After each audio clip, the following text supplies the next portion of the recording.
Assalamualaikum semua.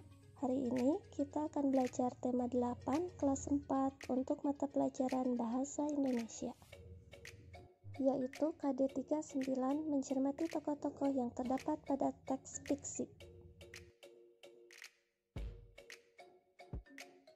Kita langsung mulai saja ya.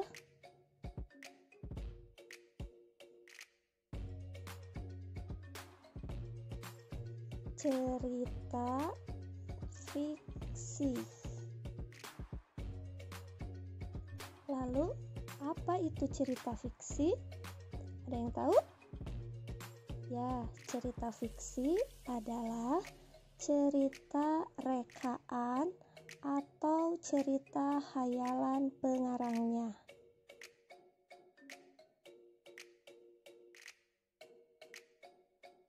Kalau begitu, isi ceritanya bagaimana?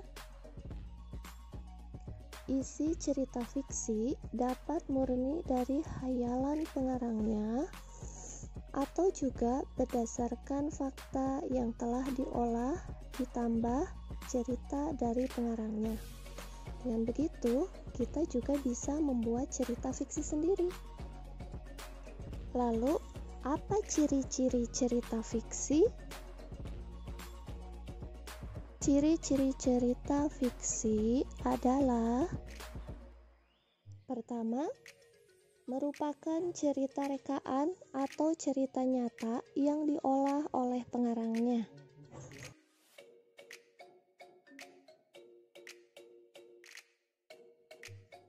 Yang kedua adalah bertujuan untuk menghibur.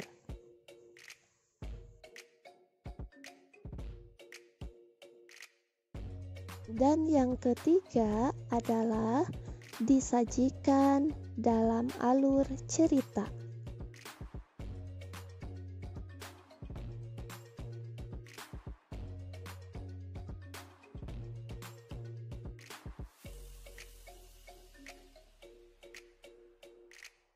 Ciri lain dari cerita fiksi adalah menggunakan bahasa yang komunikatif sehingga tidak kaku. Dengan kata lain, bahasa yang digunakan bisa menggunakan bahasa yang tidak baku.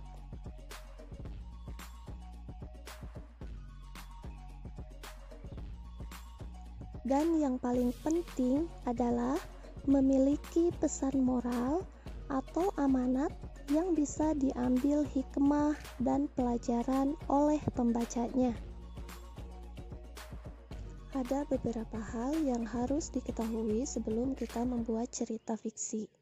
Pertama adalah tokoh, yaitu orang atau pelaku dalam cerita.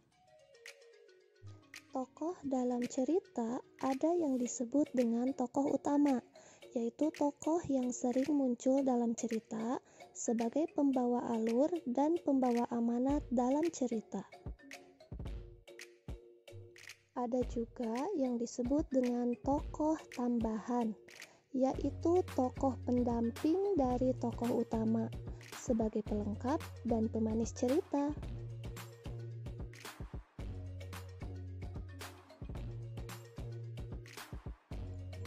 Peranan-peranan tokoh. Yang pertama adalah tokoh protagonis, yaitu tokoh yang bersifat baik hati, disenangi pembaca, dan biasanya menjadi tokoh utama. Yang kedua adalah tokoh antagonis, yaitu yang merupakan lawan atau musuh dari tokoh utama dan memiliki sifat jahat. Yang kedua adalah tema, yaitu sesuatu yang menjadi pokok terbentuknya cerita. 3. Alur, yaitu kejadian suatu cerita. 4. Latar, yang meliputi tempat, waktu, dan suasana. Yang terakhir adalah amanat, yaitu pesan moral yang hendak disampaikan pengarang kepada pembaca. Selamat belajar, semoga materinya bisa difahami, dan semangat!